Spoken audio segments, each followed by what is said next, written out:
Louvando a Deus pela vida de cada irmão que aqui está. Louvando a Deus pela oportunidade que temos de adorá-lo em espírito e em verdade. Louvando a Deus pela responsabilidade de sermos instrumentos na mão do Senhor. Sentir o louvor, sentir a presença de Deus, sentir a graça de Deus derramada nesse lugar, já é motivo de grande alegria. Em determinado momento do louvor, eu declarei, nós declaramos, eu te amarei. Não importa ou não importam as circunstâncias. Eu não sei, mas o Senhor conhece o seu coração, sabe o que você está se passando nessa hora. Eu sei que foi, como a Larissa disse, difícil. Luta. Para mim não foi diferente. Eu não sei qual é a luta que você está passando agora. Qual é a luta que você em casa está enfrentando agora.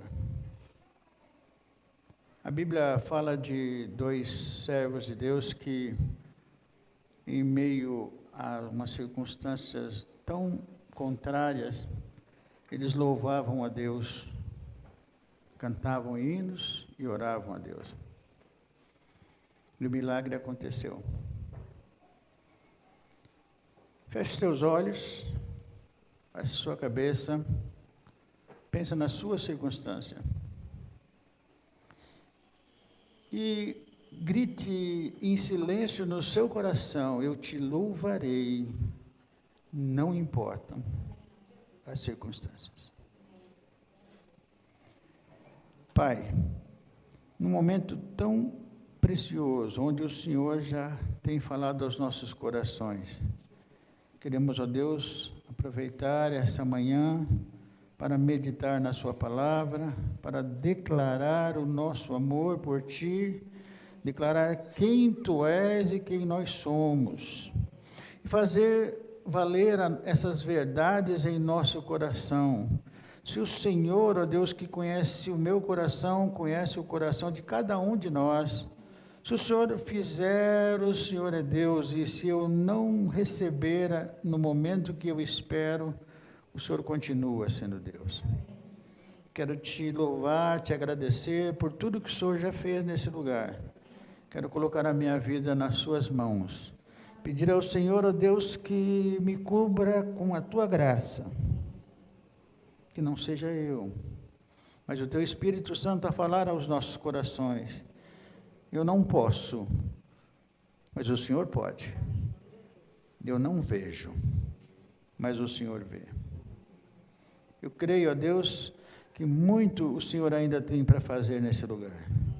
Eu creio, ó Deus, que o Senhor já está tocando o coração de pessoas aqui e nos seus lares, para mudar circunstâncias.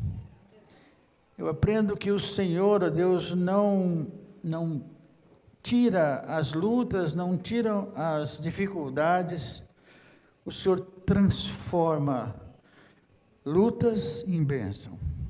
A exemplo do que aconteceu na vida de José. O Senhor transforma dificuldades em alegria. Por isso nós te louvamos, por isso nós te agradecemos, por isso nós colocamos a nossa vida nas suas mãos. Nessa manhã, nos abençoe e fale aos nossos corações. Amém? Louvado seja Deus. Vocês estão vendo a projeção ali? Águas profundas. E diz lá assim, olha: buscar-me-eis e me encontrareis, se me buscares de todo o coração. Fazendo uma paráfrase aqui, eu poderia dizer assim: o Senhor está dizendo assim, vocês vão me encontrar, mas vocês vão me encontrar quando vocês me buscarem profundamente, quando vocês me buscarem sinceramente, quando vocês me buscarem de todo o coração. Profundidade no relacionamento é o que está lá. Quando eu olho para essa projeção, eu percebo que a palavra de Deus nos dá essas indicações. Em Lucas, capítulo 5, de 1 a 6, os discípulos estavam já lavando as redes, tinham passado a noite, e Jesus chega e manda eles ir a águas profundas. Tem um Salmo 107, também diz assim, olha, os que descem ao mar, mercando nas grandes águas, esses conseguem ver as obras do Senhor e as suas maravilhas de uma maneira profunda. Por quê? Porque ali não adianta o cara ser bom, não adianta o cara ter conhecimento, quando as ondas, quando o mar se torna bravio, a nossa esperança, a nossa sabedoria humana, ela se...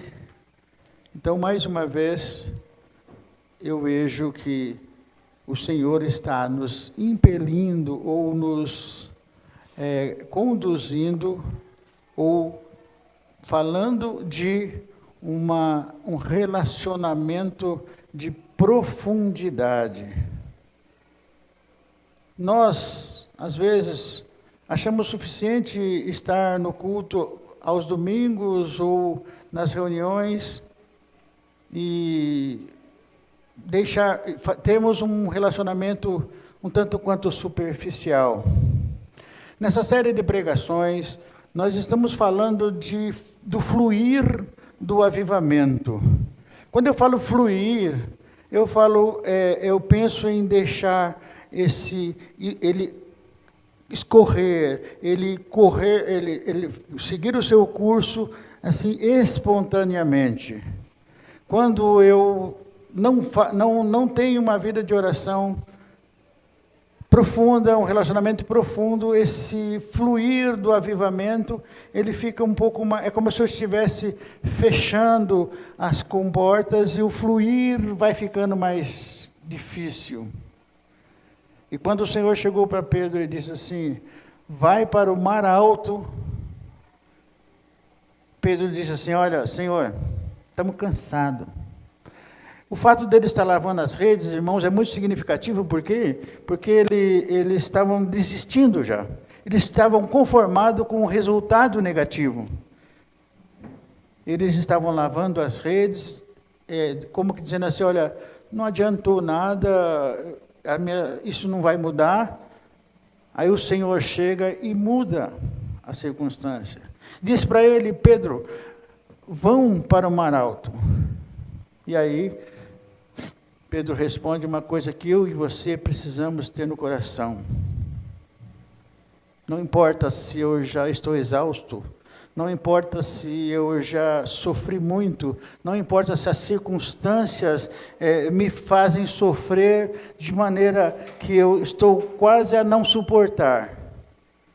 Mas se você ouvir a voz do Senhor, e Ele disse, vai, faça como Pedro, Senhor, nós batalhamos, nós cansamos, nossa força foi toda colocada nesse empreendimento, mas uma coisa, Senhor, para obedecer o Senhor, sob a Tua palavra, eu vou. Às vezes você vai se arrastando, mas não é a sua força, não é o seu saber, não é o seu querer que vai fazer o milagre. O Senhor vai mudar as circunstâncias. Nós estamos fazendo essa série de pregações, falando do fluir do avivamento, E o pastor vem trazendo esse fio condutor que nós estamos vivendo nessa igreja, em especial, momentos gloriosos. Momentos difíceis, muitas vezes, mas nós vemos a mão de Deus agir nesse lugar. Então, nós precisamos, com a visão que Deus dá à liderança, seguirmos juntos em busca desse objetivo e desse alvo.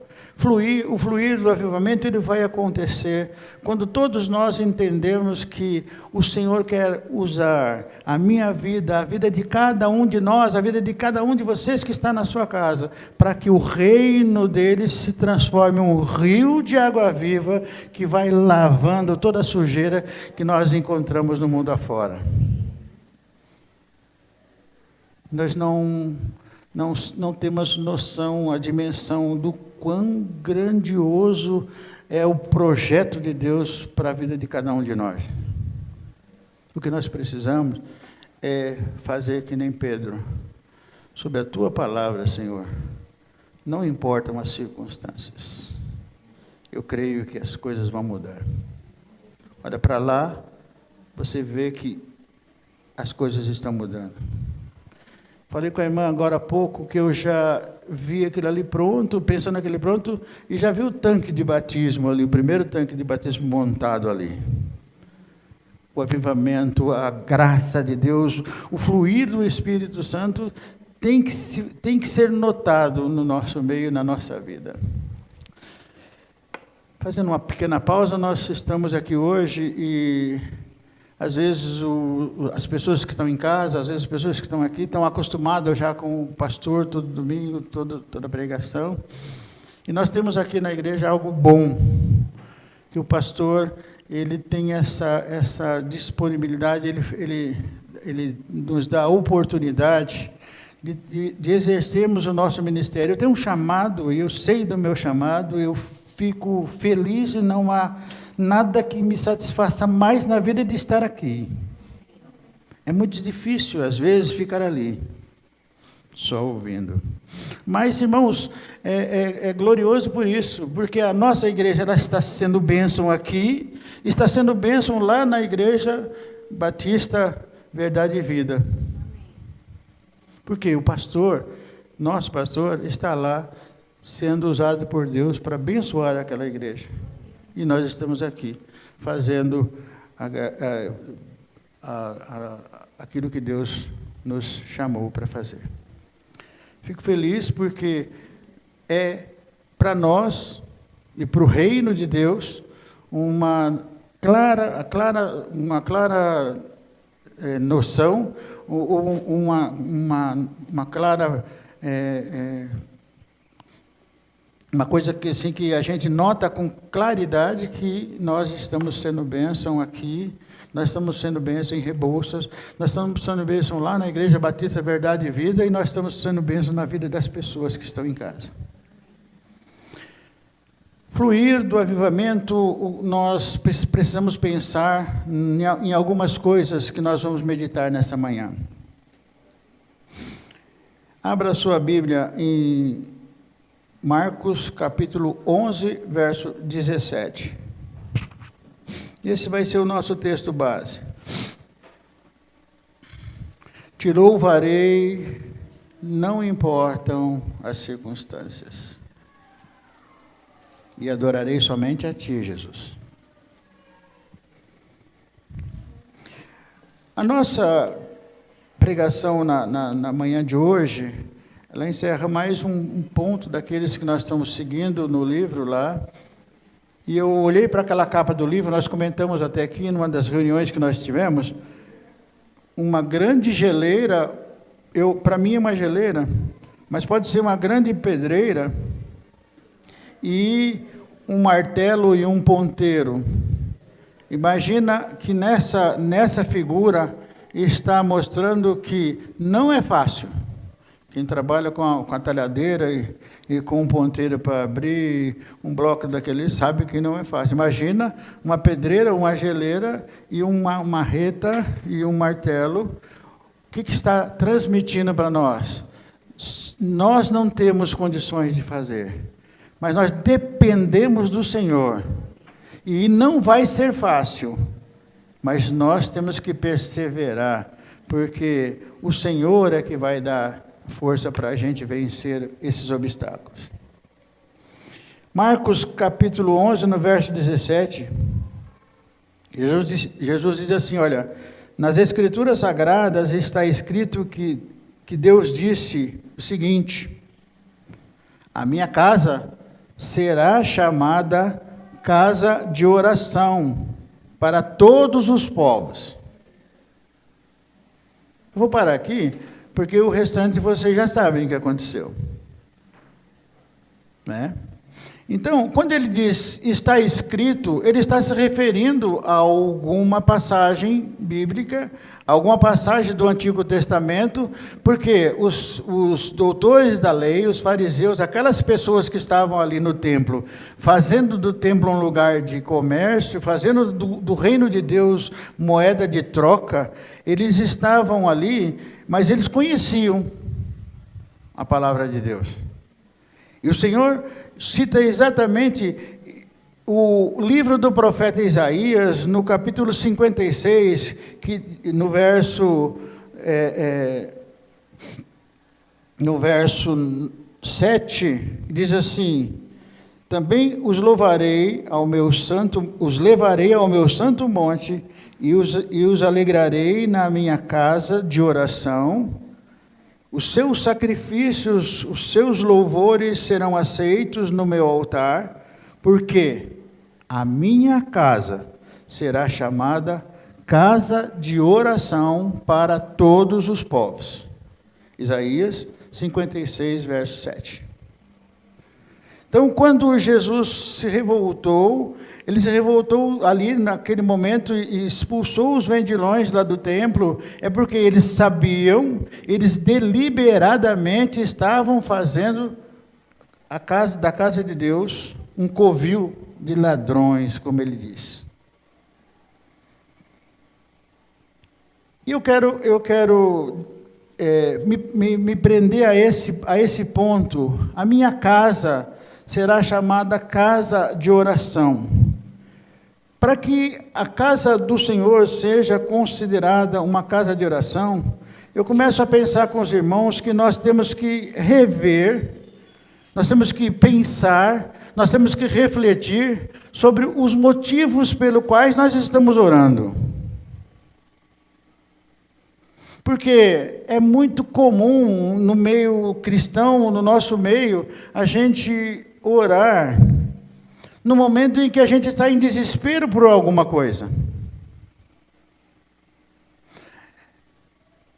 É muito comum a gente orar por alguém, principalmente nessa situação que nós vivemos, alguém que está enfermo, alguém que está correndo risco de vida, alguém que está hospitalizado.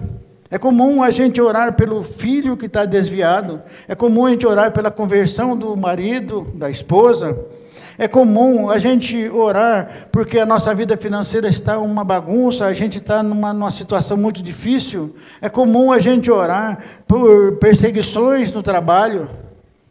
É comum a gente orar, enfim, por dificuldades no relacionamento conjugal. É comum a gente orar por motivos extremamente egocêntricos. Mas quando nós falamos em avivamento, nós estamos falando de um mover de Deus para toda a sua igreja. Nós estamos falando do mover de Deus que vai fazer a diferença, que vai fazer a luz do Senhor brilhar tão forte aqui, que as pessoas vão enxergar o Senhor na nossa vida. Quando nós estamos falando de avivamento, nós estamos falando de oração que esquece o eu e pensa no reino de Deus. Quando nós estamos falando de avivamento, nós estamos falando de um Deus que começou lá no primeiro século e colocou no coração dos apóstolos eles orarem unidos num mesmo propósito. Às vezes, a gente tem mais dificuldade de seguir a igreja passa por problemas mais difíceis, exatamente por quê? Porque a gente não tem esse hábito de orar com essa finalidade. A gente ora por muitos motivos. Mas o fluir do avivamento, ele vai acontecer quando nós pensarmos o seguinte: eu sou uma brasa, e nós vamos se juntar com a irmã ali que é mais uma brasa, nós vamos juntar com aquela irmã ali que é uma outra brasa, e vamos fazer um fogo do Espírito acender esse lugar. A oração de fortalecimento da igreja, a oração de fortalecimento do reino de Deus. Atos 6, de 2 a 4, a palavra de Deus diz assim: então, os 12 apóstolos reuniram todos o grupo de seguidores e disseram: não está certo nós deixarmos de anunciar a palavra de Deus para tratarmos de assuntos financeiros. Por isso, vamos escolher alguns irmãos de confiança, cheios do Espírito, porque o dinheiro é complicado, ele muda o caráter da pessoa se não estiver cheio do Espírito, e de sabedoria, e nós entregaremos esse serviço para eles, e vamos nos dedicar à oração. Vamos nos dedicar à oração e no trabalho de anunciar o Evangelho, as boas novas, o reino de Deus. Temos que nos preocupar com as coisas materiais que a igreja precisa. Mas nós temos que saber que não pode fazer uma coisa em detrimento da outra. Nós precisamos de pessoas orando o tempo todo o tempo, para que o fluir do avivamento seja livre no nosso meio, para que a gente não fique estreitando o agir de Deus na igreja como um todo. E nós encontramos algumas passagens no Novo Testamento que são ensinamentos maravilhosos sobre isso que eu estou falando. Eu estou falando de oração coletiva, de união, de reunião de oração de quando você chega para orar, você se derrama diante do Senhor, você não tem, é como você estivesse fazendo uma espécie de retiro, que você não se preocupa com os seus problemas, eu vim aqui para orar e para ver o fluir de Deus na sua igreja, no mundo e na igreja local.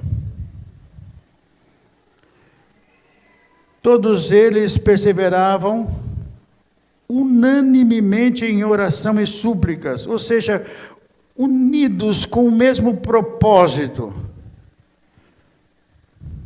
juntamente com Maria, mãe de Jesus, e com seus irmãos. Atos 1,14. Nós estamos falando de uma oração necessária, nós estamos falando de uma oração que vai fazer a diferença para que o reino de Deus,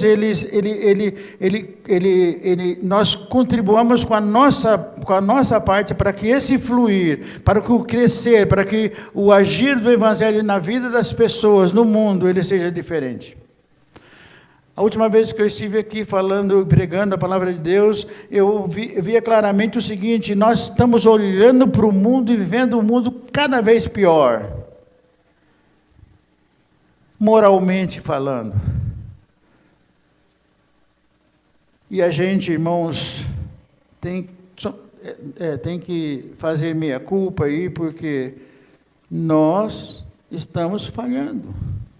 Porque somos nós que temos que fazer a diferença. Quando chegaram à cidade, eles foram até a sala onde estavam hospedados, o qual ficava no andar de cima.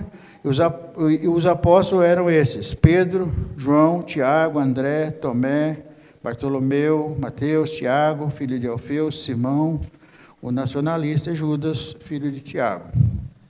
Eles sempre se reuniam todos juntos. Chama atenção para esses exemplos. Eles sempre se reuniam todos juntos para orar juntamente com os irmãos. O relacionamento em oração, essa oração conjunta, leva a um caminhar para esse avivamento do qual nós estamos falando.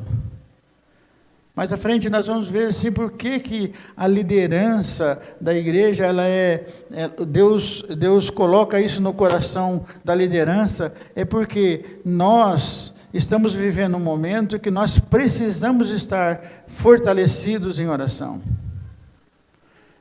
Começa, como o pastor diz, os levantes, e a gente começa a ver as coisas acontecer, e aí a gente sente a necessidade maior ainda de pensar em oração coletiva.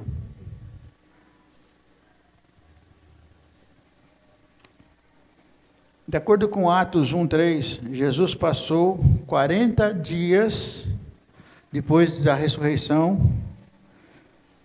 Dos 40 dias que Jesus passou e depois subiu ao céu, até o dia de Pentecostes, quando veio o Espírito Santo, nós contamos 10 dias. Da Páscoa, quando Jesus morreu, 50 dias depois era celebrada a festa do Pentecostes, e daí vem o nome de Pentecostes, 50, tá? Em Atos 1:15, a gente percebe que quando os discípulos estavam orando e veio o Espírito Santo no cenáculo, isso quer dizer que todos os 500 irmãos e irmãs começaram a orar juntos. Naquela passagem onde que Jesus sobe aos céus, a palavra de Deus diz que estavam ali as pessoas olhando para ele, e eram praticamente 500 pessoas, um pouco mais, está ali na palavra de Deus. Conjunta, a igreja precisa despertar para orar, porque esse avivamento ele só vai acontecer quando todos nós estivermos reunidos unanimemente num só objetivo e buscando a Deus. Não pensando na minha situação. Porque isso, quando o avivamento acontece, isso tudo passa a ser secundário. Porque Deus, Ele não vai fazer nada que a gente não consiga resolver depois. Ele vai te dar força. Ele vai te dar direção, Ele vai fazer de você da sua circunstância, uma nova circunstância, porque você está dedicando seu tempo em oração. E a sua oração, ela faz a diferença para o reino de Deus. Nós temos que pensar grande, pensar que a oração e o louvor que foi, esse incenso que foi exalado aqui, ele transpassou essas paredes, ele chegou em lugares que você nem sequer pode pensar e imaginar. Talvez lá no Japão tem um atleta paralímpico que parou e foi impactado com a nosso louvor hoje aqui. Porque para Deus não tem limites. E se nós nos unirmos em oração, seremos um exército verdadeiro que vai fazer a diferença no reino espiritual. Não podemos subestimar a força do inimigo, mas nós temos que crer que maior é o que está em nós. Aleluia. Maior é o que está em nós. As circunstâncias, o próprio nome está dizendo, são circunstâncias. E nós temos uma vida eterna para viver com o Senhor. Então não se preocupe com a sua circunstância. A igreja do Senhor, não é a igreja aqui do Jardim Pinheiros, não é a igreja local, a igreja do Senhor precisa da sua oração. Você foi chamado para glorificar a Deus com a sua vida. E às vezes a gente precisa arrumar tempo. Graças a Deus. A oração, no meio da perseguição, ela é mais difícil. Após ser capacitada pelo derramamento do Espírito, a igreja deu início à sua missão evangelística de testemunhar o Evangelho até os confins da terra, como o Senhor diz. Foi aí que começaram as perseguições. Nós vemos o pastor, às vezes, passando mensagem, olhando, o pastor Robson, o Eric está aqui, e aí ele fala assim, olha, aconteceram tantas coisas, eu estou preocupado, eu preciso dos irmãos para me ajudar em oração, porque os levantes estão acontecendo. Isso é bíblico, é porque nós estamos incomodando, e isso é maravilhoso. A gente não deve pensar como se isso fosse algo negativo, isso é muito positivo. Quando os levantes acontecerem, é porque a sua oração está fazendo a diferença. Após ser capacitada pelo Espírito de Deus, começaram as perseguições. Mas eu quero chamar a atenção para uma passagem da Palavra de Deus, Atos capítulo 12. A Bíblia narra uma história que Pedro foi preso junto com Tiago, mataram Tiago, e Pedro foi guardado para ser morto na Páscoa. Atos 12. E a igreja fazia contínua oração a Deus por eles. O poder dessa oração corporativa, o poder dessa oração de união entre os irmãos, quantas vidas o Senhor alcançou, porque tinha gente de joelhos dobrados, orando, implorando e pedindo a Deus, e Deus resolveu dar uma nova oportunidade. A gente não imagina, por exemplo, quantas pessoas estão orando agora por um problema que a gente está vivendo hoje. É essa oração que faz a diferença. A igreja estava reunida fazendo a oração, e aí aconteceu a libertação sobrenatural de Pedro. E eu quero depois você ler em casa o capítulo 12 de Atos dos Apóstolos, eu quero tirar alguns detalhes dessa oração que a igreja fazia. Era uma oração unânime, pois todos oravam com um só objetivo: que Deus poupasse a vida de Pedro. Era uma oração perseverante, pois eles oravam continuamente, eles não pararam de orar enquanto o milagre não aconteceu. Para mim e para vocês, isso é algo extremamente importante. Era uma oração intercessória, porque eles não estavam orando pelos problemas pessoais. Eles estavam orando por alguém que estava numa situação muito difícil. Era uma oração que tinha endereço certo. A Bíblia diz que eles faziam oração a Deus por ele. Eles confiavam em Deus. Eles confiavam na ação de Deus. Eles confiavam no poder de Deus. Eles confiavam que Deus não ia decepcioná-los. Eles confiavam que, se Deus fizesse, Deus é Deus. Se não fizer, Ele continua sendo Deus. E eu não sei, irmão, qual é o mistério aqui hoje, mas talvez o seu coração estava pensando, poxa, por que comigo? Por que eu estou passando por tanta dificuldade? Por que eu estou passando por dificuldades? Olha, irmão, dificuldades é algo que vai existir em todo momento, porque nós somos falhos, nós somos seres humanos, enquanto estiver no mundo, dificuldade nós vamos ter, mas nós temos que ter essa convicção, o Deus que eu sirvo é um Deus que, se eu não aguentar, Ele me carrega nos braços.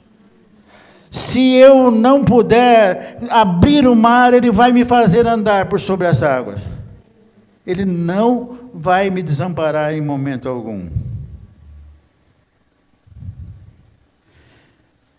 Por isso, a oração, nós estamos falando de oração congregacional, nós estamos falando de oração que está interessada, oração que está direcionada, oração que tem o alvo de deixar fluir esse avivamento do Espírito nas nossas vidas e na vida da igreja.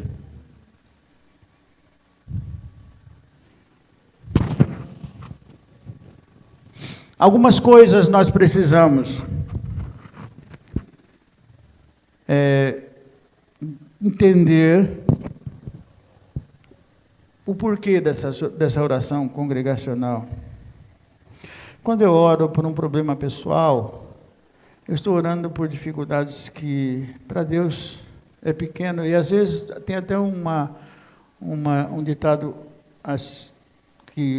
dito que diz assim: olha, se mostra para o seu problema, seu grande problema, que você tem um grande Deus, e não mostra um grande problema para Deus, ou algo parecido.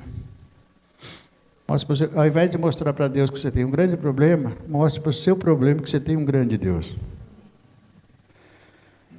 A oração congregacional que nós estamos falando é essa oração necessária para que o fluir do avivamento aconteça. É uma oração que busca o alvo primeiro dela é o crescimento da obra de Deus.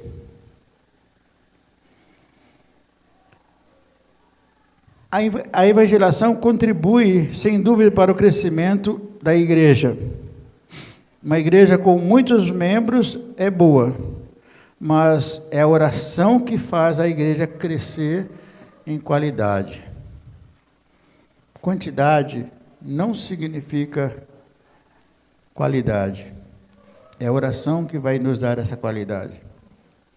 A oração congregacional, ela vai também atender às outras necessidades. Nós estamos pensando em necessidades do reino de Deus, não somente nas necessidades da igreja local. Devemos orar sempre tendo em vista o progresso espiritual da igreja de Deus, o fluir do avivamento como um todo. Muitas das necessidades da igreja nesses tempos atuais vêm do relativismo moral. A igreja tem que estar vigilante, perseverando em oração para não ser enganada pelas coisas que o mundo oferece aí fora. Através da oração é que a igreja vai poder ocupar-se um pouco mais com assistência, com o discipulado, com a manutenção do ensino bíblico, com a santificação, vai estar preocupada com a segunda vinda de Cristo. Isso só é possível se a gente tiver uma vida de oração congregacional que faça diferença. Eu vou ler para terminar um texto, uma publicação da Igreja Batista de Iguaba Grande, é Rio de Janeiro isso aqui, né, Leia? Iguaba Grande. Eu achei para a pregação de hoje, eu achei uma publicação da Igreja Batista Iguaba Grande, foi feita às 9h34, olha que maravilha, irmãos. Numa quinta-feira, do dia 16 de julho de 2009. Olha como a palavra de Deus é viva e eficaz. Essa igreja, eu estava fazendo essa pregação, e eu me dei de cara com esse texto, da Igreja Batista de Iguaba Grande. E diz assim, olha: é profundamente lamentável o boicote de alguns membros que alguns membros da igreja praticam em relação aos cultos de oração. Ele está falando de boicote às reuniões de oração. É trágico saber que, enquanto o povo de Deus está na brecha, ele cita Ezequiel 22:30, tapando as brechas do muro em oração, alguém está na carnalidade, carnalmente refestelado, acomodado na sua poltrona, gastando o seu tempo, o tempo que Deus lhe concede diante de programas de TV, muitas vezes menos digno para um servo ou serva de Deus. Isso é triste, é verdade. Isso é triste, mas é verdade. E aí ele pergunta, não é? Francamente, é estarrecedor constatar-se que alguém outrora integrado, falando com desviado agora, né? Alguém integrado nas lides das reuniões de oração da igreja, hoje esteja tão indiferente àquela prática pela qual um dia ele propugnou veementemente, hoje ausente, sem nada que justifique diante de Deus. Há membros de igrejas que se contentam em somente vir à igreja, uma vez por semana. E quando vem a sua vida de oração congregacional e devocional, se caracteriza pela fraqueza, pela apatia e pelo desânimo. Você conhece alguém assim?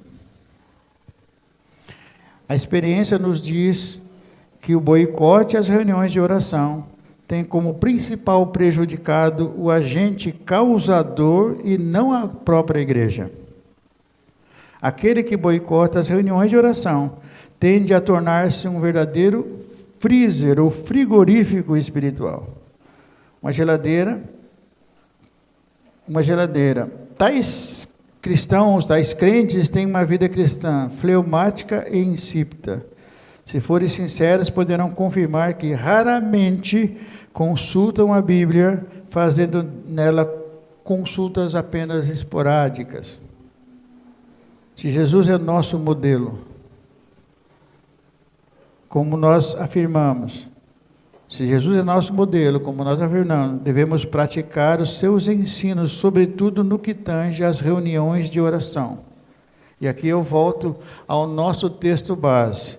A minha casa deve ser, ele diz assim, ele afirma, a minha casa será chamada casa de oração. E aqui eu chamo a atenção para o seguinte, se você atender o chamado de Deus para orar, a casa de Deus será uma casa de oração. E se você não atender, a casa de Deus será uma casa de oração, porque haverão sempre aqueles que vão estar no centro da vontade do Senhor e fazer dela uma casa de oração. Porque é isso que vai mudar o mundo. Ele declara que a sua igreja é casa de oração, não sendo tolerada nela fofoca, maledicência, críticas impiedosas, política, hipocrisia e por aí vai. Pois ela é a casa de oração. E aí termina o texto dizendo assim, faça valer isso. Faça com que isso seja uma verdade. Que Deus abençoe a sua palavra. Amém?